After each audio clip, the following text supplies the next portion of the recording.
heavy oak barrels with warped and chinked staves.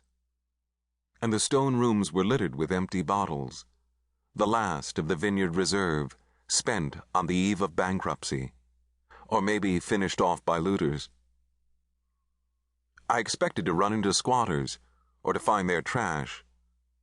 But in the same way that you never saw anyone camping out beneath the fractured pediments of ancient temples, there was no evidence that anyone had taken shelter in the wineries, not even the ones with roofs intact, as if using these rooms for anything other than the making and aging of wine would be sacrilege.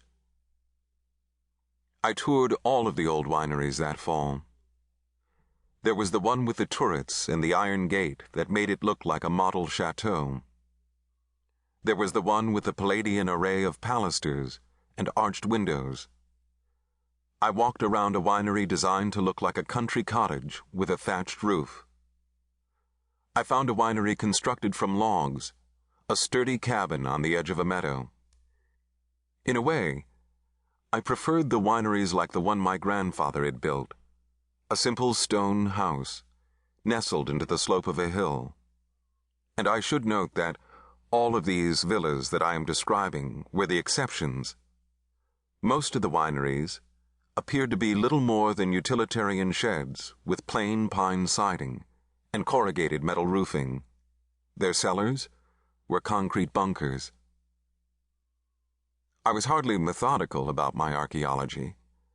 I only explored the wineries that were visible from the road. But there was one place that I came back to many times.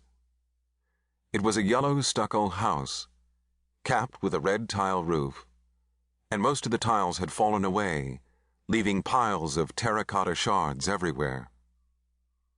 One side of the house had collapsed down a hill, but the other walls remained standing. The floor of this winery was carpeted with grass and tufts of clover and a bramble of sumac. Some wisteria and other vines had begun to climb the stucco. The winery had been abandoned, left for the slow scavenge of the Pacific wind, and yet it looked to me as though the surrounding landscape had embraced the ruins.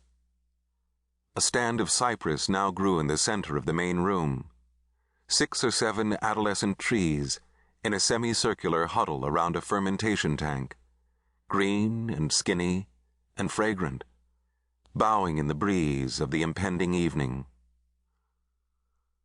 When I was in a loftier mood, I believed that the trees growing amid the ruins had to be a good omen. My fortunes would soon improve, and I might recover the charm of my youth, which had eluded me in recent years. When I was feeling sorry for myself and lonely, I decided that the surviving walls would eventually fall down, and that sagebrush would enshroud the tumble of stucco in time and obliterate the foundation. That this was the way of the world. Once a civilization collapsed, it was soon forgotten. I admit that my mood back then was gloomier more often than not, but I kept coming back to the winery, and with each return, I would stay longer and sit beneath the cypress trees until it was dark, and then I would pocket a piece of a broken tile as a souvenir. After I had walked around the winery, I climbed back in my truck and continued driving farther up into the foothills, and some nights I did make it as far as the mountain road. I wanted to cross the Diablo Range.